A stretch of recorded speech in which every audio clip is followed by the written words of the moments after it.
Vamos lá, então, última pergunta desse bloco aí, pastor, contigo. Última pergunta para o padre. Qual assunto? Eu acho que nós Falar de Maria? Você fala... Quer falar, Mariologia? Pode ser, pode ser. Quer falar dos apócrifos?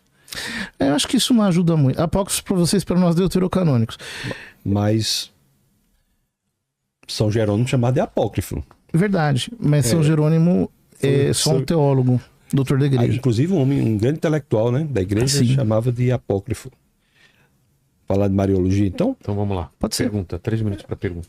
A Mariologia é para a igreja cristã, né, evangélica. Ela é uma pessoa muito importante, Maria. Pessoa que teve um ministério impressionante. Aquela tenra idade, aceitar que o milagre acontecesse no ventre dela é algo que é bastante admirado. É um exemplo de obediência ao chamado de Deus. Isso é pregado na igreja evangélica, um exemplo de obediência ao chamado de Deus.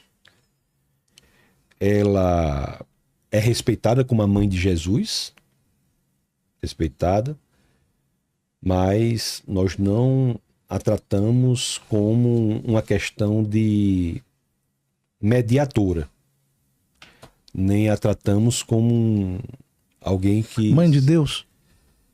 Nós vamos falar sobre a questão de mãe de Deus, porque o nascimento de Jesus, eu falarei mais depois sobre a questão de mãe de Deus, é diferente de todos os demais nascimentos.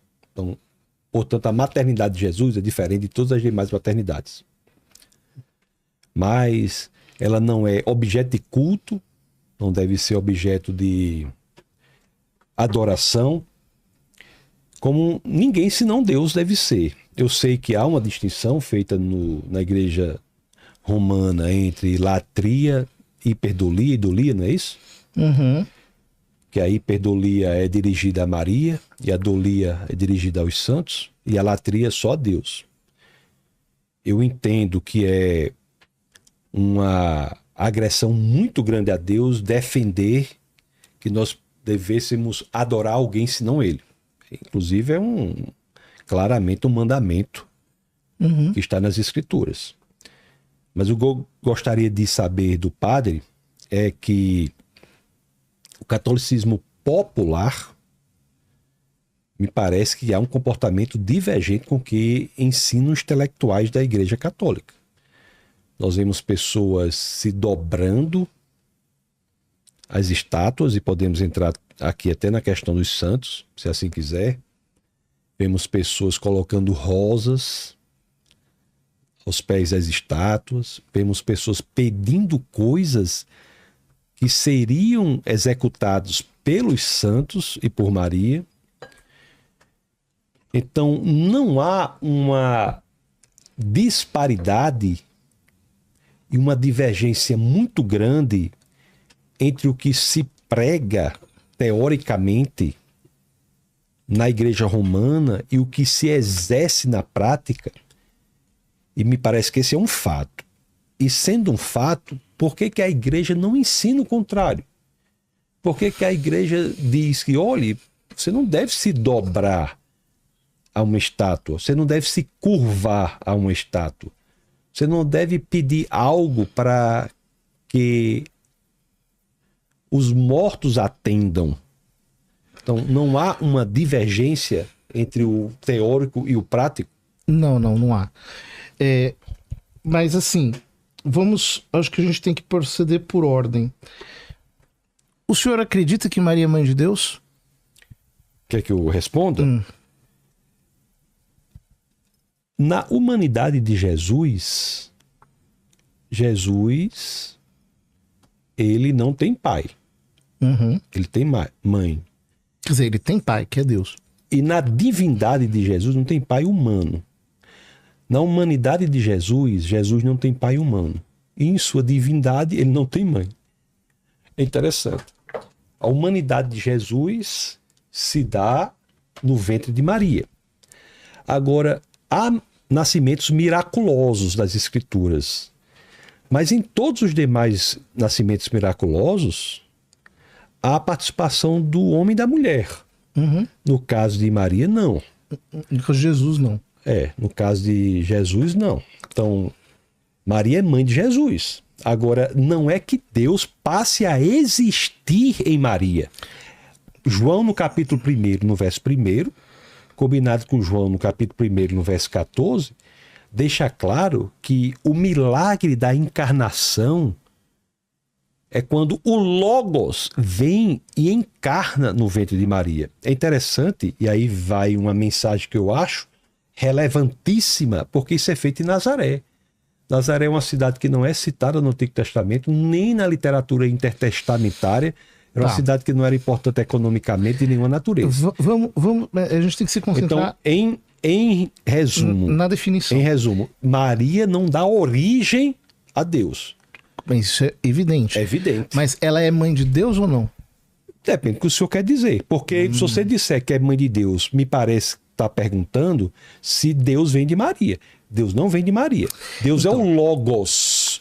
É o Logos que existe desde sempre. Veja bem, a gente precisa entender exatamente o que a igreja está querendo dizer quando diz que Maria é mãe de Deus. O senhor cria na doutrina da união hipostática. Sim? Sim. Como todos... Se aceita o concílio de Calcedônia, o concílio de Éfeso, sim. Traduz pra gente, padre. Ou seja, há em Cristo uma só hipóstasis. Hipóstase significa pessoa. Tá. Essa pessoa é divina. Eles são 3. Não. É a segunda pessoa da Trindade. Tá. Mas em Cristo há uma só hipóstase. Essa hipóstase é divina. E ele tem duas naturezas. Jesus é 100% homem e 100% Deus. Essa afirmação, ela é complicada, mas... Essa afirmação, ela eu vejo as pessoas falando isso. Ontem mesmo eu vi um vídeo de um evangélico dizendo: para nós, Jesus Cristo é plenamente homem e plenamente Deus. Mas tem que tomar um pouco de cuidado, porque ela é uma cristologia meio de baixo, essa daqui. A doutrina das Escrituras e da Igreja... A cristologia de quê? De baixo? De baixo. Cristologia de baixo. Quer dizer, você pega as categorias cristológicas e as interpreta de baixo para cima. Né? Diz que o seguinte: Jesus é uma pessoa divina que tem uma natureza humana. E isso é fundamental, porque se ele não é uma pessoa divina, ele não pode salvar. Sim.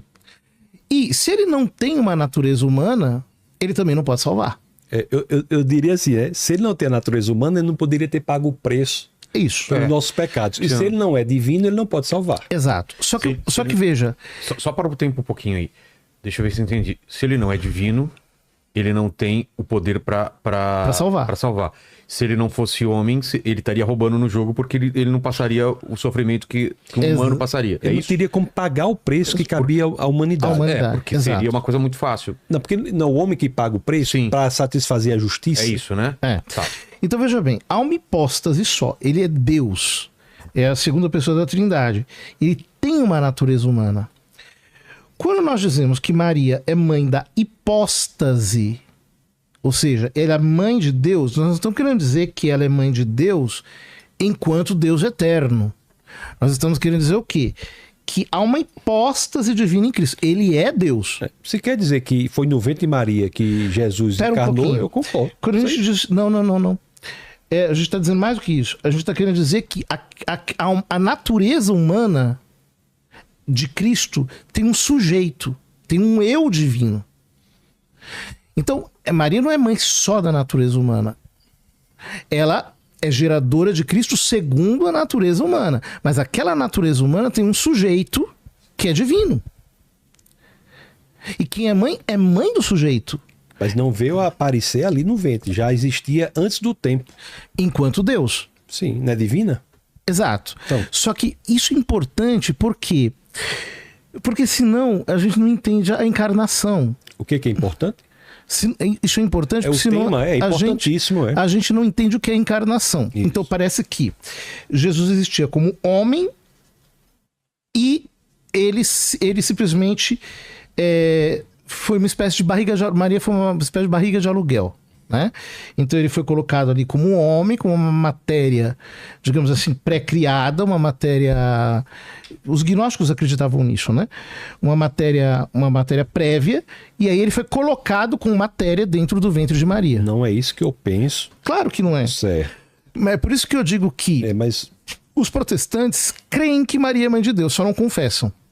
Depende do que quer dizer por mãe de Deus. Isto aqui que eu estou dizendo. Não, até aí, padre, eu só estou entendendo que Jesus encarnou no ventre de Maria. Jesus encarnou no ventre de Maria. Isso daí é tabernaculou em grego. Tabernaculou no ventre de Maria. Tomou carne, fez-se carne. Tomou carne, se fez carne. Isso, certo. Isso aí, João 1,14. Então ela é mãe de Deus. Se for isso aí, é isso que quer dizer? Não, se for isso aí, ninguém é contra.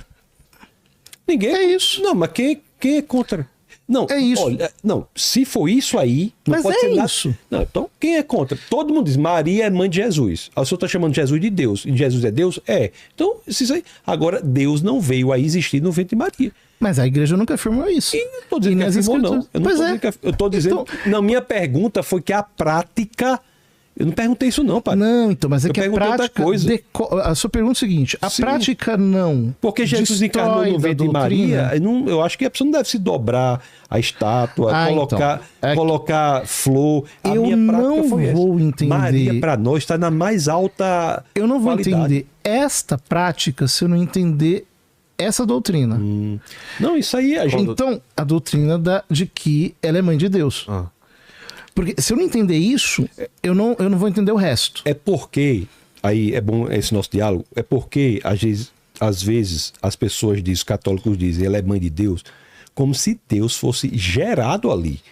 Então, enquanto homem, todo mundo entende isso. Então tem que deixar bastante claro que Jesus é Deus, sabemos que é.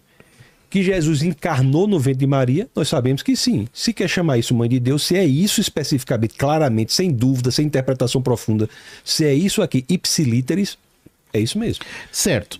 Então o que acontece? A partir do momento em que ela é mãe de Deus, do Deus encarnado, dizendo assim, há entre ela e Cristo uma relação única.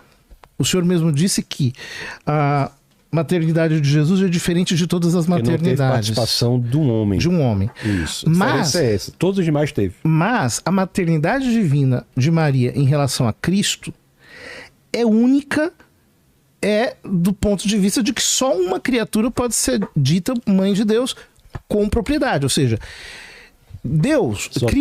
Cristo tem um pai natural, que é Deus Pai, e uma mãe natural, que é Maria Santíssima. Natural, né? Sobrenatural, vamos dizer assim. Não era. Não um pai sobrenatural, né? Natural, porque ele procede do Pai eternamente. Ele é gerado pelo Pai eternamente. Pronto. Deixa eu dizer. Se a definição de ser mãe de Deus for que Jesus encarnou no ventre de Maria, isso está em João 1,14. Nós estamos com a Bíblia. Mas o que eu acho é que a explicação na Mariologia dos intelectuais católicos está muito distante da prática. Essa é a minha pergunta. A explicação... estou explicando... A prática é a pessoa se dobrar, a estátua... Então, Maria, salve o meu casamento. Maria, ser devoto de Maria. Eu não entendo que... Eu sou muito devoto de Maria. Pronto, eu não entendo que haja uma correspondência entre a prática... E eu sei por que o senhor não entende. A prática popular do que acontece... Isso não é prática popular. E isso o que acontece na intelectualidade da Igreja Romana. Porque na Igreja... Não é meu... Não, agora já acabou o tempo. Era a réplica dele. Não, começou agora os três. Não foi, não? Não, nem colocamos. Ah, você já colocou? Ah, desculpa. Eu achei que você não tinha colocado. Não, então mas pode tudo ser. bem. Você... Pode ser. Não, achei que não tinha colocado o cronômetro aí. Pode ir. Sou eu que posso falar? Então, o que eu estou dizendo é isso. Essa explicação do padre sobre Maria ser mãe de Deus, entendendo que foi no ventre de Maria que o Logos encarnou, está na Bíblia. Estão de acordo. Mas isso é bíblico. Uma coisa, Isabel, a mãe do meu Senhor me veio visitar, a mãe do meu Adonai. Inclusive, João Batista começou o ministério dele no ventre, né? Exato, Porque começou o ministério dele no ventre. Que a saudação, né? Foi. A questão... Então, deixa eu só terminar. Termina. Né? Então, isso é uma coisa. Tá. Agora, o problema é que há um flerte com a latria. A adoração. Isso não é verdade. Na prática, é o que se vê. Inclusive, isso não é doutrina protestante. Não é doutrina o quê? Como assim? Os protestantes mesmo, eles acreditam que nós católicos e a igreja protestante cremos num só Deus, ou seja, a Santíssima Trindade. Sim, o seu tempo, né? Não, eu não parei o seu tempo. Pode falar, diga. Ou seja, os protestantes creem, os reformadores dizem isso expressamente, que os católicos têm o mesmo Deus, Pai, o Filho e o Espírito Santo. É um só Deus em 3 pessoas. Eu sei, o católico crê nisso. Esse é um dos pontos claros que então, se nós temos o mesmo Deus, nós não podemos ser idólatras. Se estiver errado, pode. Se Não. estiver certo, não pode. Mas é claro. É claro. Alguém diz que Maria é Deus? Se comporta como se fosse em algumas situações. Você nunca vai encontrar um católico que vai dizer que Maria é Deus. Mas que vai se comportar como se fosse, já encontrei vários. Isso que, quando você diz assim, Aí o que eu tô lhe comportar como se perguntando, fosse. aí o que eu tô lhe perguntando é exatamente isso. Vou lhe dar um Existe exemplo. discrepância. Não é minha vez de fazer a pergunta, é a pergunta que eu vou fazer. Não, é a né? réplica agora. A réplica? É, em cima do comentário do então que é a ele réplica, respondeu. padre. Deixa eu terminar minha réplica. Réplica. Termina. Aí depois vem perguntas do chat. Olha, o que eu estou dizendo aqui é que o intelectual católico faz a distinção entre latria, hiperdulia e idolia, mas trata santos e Marias sem atender a esta orientação intelectual. No exterior, quando você vai aos Estados Unidos, as igrejas católicas nos Estados Unidos têm um comportamento bem diferente mesmo, em relação. Maria, para nós, está na mais alta categoria. Ela é receptora da graça, como foi Estevão. É uma pessoa extremamente Não, era abençoada por Deus. Podemos ir para outro tema ou quer? Vamos amarrar, acho que precisa amarrar isso. Quer amarrar isso? Então vamos lá. Precisa amarrar. Então, sem tempo, os dois podem comentar e depois a gente vai para a pergunta do Certo. chat. O Até padre esgotar comenta, isso. depois eu comento e a gente vai pro Tá próximo. bom. A gente tem que amarrar as coisas. Então, veja, quando a gente diz que Maria é mãe de Deus, a gente está dizendo que ela tem relações exclusivas do ponto de vista... Só ela é mãe do Deus encarnado. E, portanto, esse vínculo entre ela e Cristo a coloca numa posição que é exclusiva na obra da redenção. O que eu estou querendo dizer? Estou querendo dizer o seguinte: Jesus Cristo, como diz a teologia clássica, é o cabeça dos predestinados, no sentido de que ele é o Deus encarnado, ele não é só salvo, ele é a salvação. Deus permitiu que o homem caísse, tendo em vista a obra de redenção. Então nós temos que dizer, a fortiori, que Deus só permitiu que o mundo caísse pelo pecado, prevendo para isso o remédio. Qual que é o remédio? A divina encarnação. Como que ele se encarnou? Nela. Ou seja, a obra da divina encarnação a coloca numa posição única. Ela não é apenas uma mulher santa. Mas é isso aí eu não estou duvidando disso não, padre. Então, é Isso aí eu daqui tô que concordando desde o nasce começo. a veneração. Sim, mas o que eu estou dizendo simplesmente, eu acho que qualquer pessoa que está assistindo vai dizer que alguns comportamentos de alguns católicos, eu estou até considerando que o ensinamento do romanismo é correto. Eu estou dizendo que alguns comportamentos são discrepantes em relação a esse ensinamento. E que, na minha opinião, eu não entendo por que não há um ensinamento mais veemente, mais forte, para trazer ao que é correto essa explicar uma exacerbação de hiperdulia chegando à latria. Aqui, Vilela, eu vou introduzir um conceito. Tá. Me desculpa um pouquinho, mas acho que é importante. Um conceito novo no debate, não apenas aqui. Mas aí conceito, ele tá falando, depois eu falo, não é isso? um conceito Não, novo, aqui é livre agora. um conceito Aqui é novo no debate brasileiro. Tá. O que eu quero dizer é o seguinte: por que esse tema é tão complicado para os evangélicos? Não, por um nós estamos motivo. aqui como dois intelectuais, não tem nenhuma dificuldade Sim, extra. sim, Eu estou sim, sim. concordando com quase tudo que o senhor está dizendo aí. Certo. Eu acho que o senhor não está entendendo o que a gente está conversando. Porque tudo que o senhor disse aí, eu concordei. O que foi que eu discordei? Nada, Então, praticamente. pronto. Então por que é complicado para quem é evangélico? Porque a gente está tudo concordando. O senhor Então, assim, disse o seguinte... A parte de ajoelhar para uma imagem. Não, mas Isso, sim, isso então daí. por que então é para se ajoelhar? Diga assim, ó, Eu pessoal, vou- é para se ajoelhar na imagem. Diga assim, é isso ou não? Eu vou dizer o porquê que isso é complicado na mente Mas você não evangélica. sabe se é para ou não. pelo É para seguinte, ajoelhar ou não é para ajoelhar? pode ajoelhar, não tem problema Então nenhum. pronto, aí não se Tem a ver com a curva. intenção, é isso? Não, é que o Pode se conceito de curvar. adoração para os evangélicos, ele é exclusivamente louvor, prostrar-se. Para o catolicismo, adoração, o ato supremo de adoração é um sacrifício. É como no Velho Testamento. Ou seja, você só sacrifica para o Deus verdadeiro. É por isso que é tão importante no catolicismo o que nós chamamos do santo sacrifício da missa. Porque esse é o ato supremo de adoração. Que é adoração no sentido máximo, porque é a adoração de Deus Filho encarnado a Deus Pai. Sim, mas E isso aí é a adoração de Deus para Deus, na qual nós somos associados pelo sacrifício da não missa. está falando disso não, padre. Está falando da questão de Mas se dobrar. é importante porque Se dobrar, devoto de São João, para devoto de São o José. evangélico, Isso pode. para o evangélico, a adoração significa isso. É você se dobrar, é você louvar, você estender os braços. Para o católico, não. A adoração, em primeiro lugar, é sacrificar. É outra coisa. E qual é o sacrifício que está havendo? O sacrifício da missa. Não, eu estou falando disso não. O senhor está falando de que assunto? Eu tô falando desse assunto. Não, eu estou falando da pessoa, eu repito, desde o começo. Estou falando que se é assim, por que uma pessoa vai colocar flores no pé da estátua de um santo?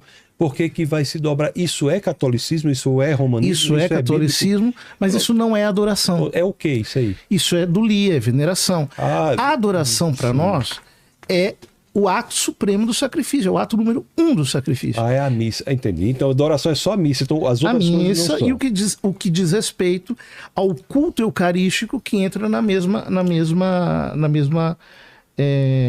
dimensão. Existem algumas situações, né? Romanos 3:23, que diz: porque todos pecaram e destituídos estão da glória de Deus.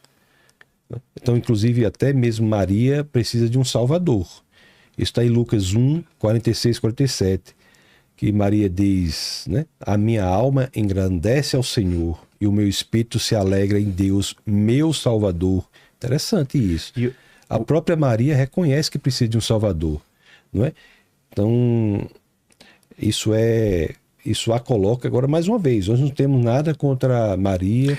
Veja bem, Agora, só que tem um A problema. relação do conceito Não, que o senhor ia explicar. é que, veja bem, é verdade que Maria foi salva por Cristo. Isso. O problema é o Todos são. modo de salvar. Existem dois modos de salvar alguém. Você pode salvar alguém depois da queda ou você pode preservar alguém da queda. Então, quando São Paulo diz todos os pecados estão privados da glória de Deus, Romanos 3, 23, ele não está fazendo uma afirmação mariológica. Ele não está preocupado todos, né? com isso. Então, mas todos incluiria Cristo também. Então, o que São Paulo está dizendo aqui é que todos realmente precisam de um Salvador. No caso de Maria, ela foi salva pela obra de Cristo? Claro que foi. Por antecipação e por prevenção, em vistas da obra da encarnação. Ou seja, somente ela. E aí eu já vi evangélico, por exemplo, falando assim: mas se for então você tem que regredir até... Não precisa regredir, é ela. Por quê? Porque ela é a doadora da humanidade santíssima de Cristo. A carne que nos salva, o sangue que nos salva, provém dela, só dela. Aí, uma distinção que há muito grande. A humanidade de também. Cristo não é pré-fabricada. Não, porque o que se diz é o seguinte: se diz que Maria não. Essa é uma questão que foi tocada aí da doutrina dela ser imaculada, né? Essa é outra coisa, né? Que diz que não tem nada a ver nem com salvação, assim, mas pelo fato de não ter pecados. Mas é isso. Porque diz: se alguém nascer sem pecados, segundo alguns católicos dizem, para alguém nascer sem pecado tem que nascer de uma pessoa sem pecados. Aí Maria, Não. Aí Maria, Mas não, tem alguns isso católicos aí. dizem. Eu já demonstrei isso dizendo o seguinte. Aí alguns católicos. Eu acho que eu só falar um. que eu já demonstrei isso aqui, mas tudo Aí bem. alguns católicos dizem que. Assim, é que o senhor está citando evangélicos que o senhor conhece, eu estou citando católicos que eu conheço Certo. também. Mas não aí, é uma aí a gente regra. vai ficar, porque se eu citou vários evangélicos que disseram não sei o que não é nada a ver com a Bíblia, né? Então também tem. Porque se Jesus é sem pecados, ele tem que nascer de alguém sem pecados. Aí o que alguns dizem é, então Maria é sem pecados para Jesus nascer sem pecados, então Maria, para ser sem pecado, tem que nascer também de alguém sem pecados. Então a avó é sem pecados, tem que nascer de uma bisavó sem pecados. Isso aí eles não defendem, mas tem católicos que dizem isso. Isso, na verdade, aparece confusão. muito mais na boca dos evangélicos do que dos católicos. O que acontece é o seguinte, o problema não é nascer de alguém sem pecado. Jesus não apenas nasceu de Maria. A humanidade santíssima dele foi feito dela. Ou seja, você é salvo pelo sangue de Cristo. Mas a gente é salvo porque Jesus, com seu corpo, morreu na cruz. A sua humanidade. Então, a única pessoa que... Veja bem, a humanidade de Cristo ela não foi pré-fabricada.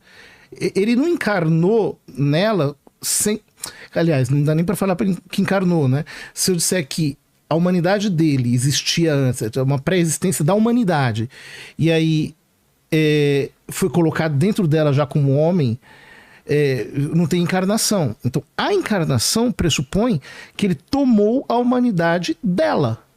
Ele nasceu dela mesmo. Ora, como é que a humanidade dele, oriunda dela, poderia nos salvar se a humanidade dela está em pecado? Ela é a matéria-prima pela qual Cristo foi feito. Veja, quando Deus fez Adão, ele fez Adão com o pó do paraíso. Quando Deus fez a humanidade de Cristo, ele não podia fazer a humanidade de Cristo de uma terra que não fosse virgem, pura, que não fosse paraíso também. Fez os animais também do pó, padre. A obra da redenção não é inferior à obra da salvação. Mas a questão aí, ó, os animais... Ao contrário, da salvação não é inferior à da Os criação. animais foram feitos do pó também, né? Não foi só Adão que foi feito do pó. Segundo o capítulo 2. Os animais também foram feitos do pó. Mas uma coisa não... Não, diga assim, ser feito do pó não é um elemento assim que diferencia Adão. O que diferencia a humanidade é ter sido feito a imagem do paraíso. de Deus. Sim, então. Ó, Qual é a questão agora? Gênesis 2:19. Não, mas essa questão ainda tem alguma coisa para ser debatida ou vamos Para mim, não, assim, eu acho que ficou... A resposta foi que se prostrar diante da estátua, chorar, fazer pedidos para a estátua, ou fazer pedidos para Maria ou para os santos, tudo isso, do entendimento da Igreja Romana, não é adoração. Não. Então a Tem pessoa... outro nome? Veneração. Pois nos parece claramente uma adoração, inclusive semelhante ao que são feitas em outras manifestações religiosas. Nos parece. Mas a saída intelectual para isso é dizer que não é... né? Pois é, mas às vezes é também, né? Onde a fumaça a fogo. Quem realiza os milagres? O pessoal está perguntando aqui no chat. É Maria, são santos ou é Deus? É Deus, claro, óbvio. Então, pedir para um santo realizar um milagre é correto? Sim, mas em que sentido? Do mesmo jeito que eu chego assim... Não, do mesmo jeito que eu digo assim, Vilela, reza para mim porque eu tô com um problema, eu faço com a minha mãe. tal. É isso. Você pede oração para sua mãe. Eu peço oração pro pastor. Pastor, ora por mim, eu tô com... Mas isso, assim, isso E ela vai pedir para Deus.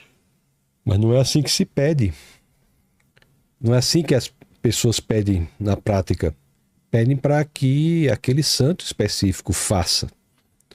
Aliás, o santo que não pode assim Mas nem ouvir, se ele fizer, ele faz por qual pelo poder dele? Ele não pode fazer, né? Só Deus pode. Então, devemos pedir para Deus, né? Não é assim. Orais uns pelos outros. Mas não, é bíblico. Orais uns pelos outros para Deus fazer. Não para o santo fazer. As pessoas não pedem oração para o Senhor? Para orar para Deus. Pede para orar para Deus. Mas não é o que se pede para o santo. Se pede para o santo para ele fazer. Não. Toda fazer promessa é correto também? Promessa?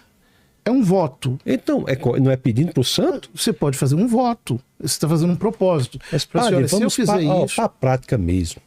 Vamos para a prática mesmo, né? Eu entendo que sua concepção intelectual é de que só Deus pode fazer, não é isso? Certo. Mas na prática... Mas isso não exclui o instrumento. Não, o instrumento é para pedir para Deus. Assim, eu posso pedir, Vilela, ore por mim. Padre, ore por mim. Não sou contra isso não, mas ore para Deus. ore para Deus. Só Ele Então. é capaz de fazer. Mas o que acontece na prática, e a pergunta que está aí no chat é essa, que na prática isso não acontece. A gente está falando aqui de um mundo que não é o real. No mundo real, as pessoas são devotos de santos específicos e pedem para esses santos. As pessoas pedem especificamente para eles fazerem.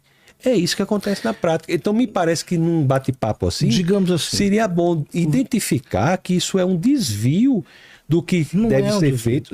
Mas, padre, se o senhor diz que só Deus pode atender, como é que a gente pode dizer que é correto pedir para o santo entende fazer? a diferença que existe entre ação e instrumento? Um instrumento é algo que não faz sozinho e ninguém pede coisa para instrumento. Faca, corte o bolo para mim. Ah, mas existem Colher, instrumentos traga- humanos. colher, Eu posso traga dizer, óleo. Eu posso dizer assim, Vilela, escreve uma carta para mim que eu tô ditando. Mas não é Ou- assim que pede. Instrumentos humanos, instrumentos humanos existem. Então, por exemplo, quando pedem lá pro profeta Elias, vai lá curar o filho da viúva, ele vai lá e cura. É ele que tá curando? Não, é Deus. O texto, entende? É um instrumento, é uma causa instrumental. A causa instrumental não exclui a causa principal, né?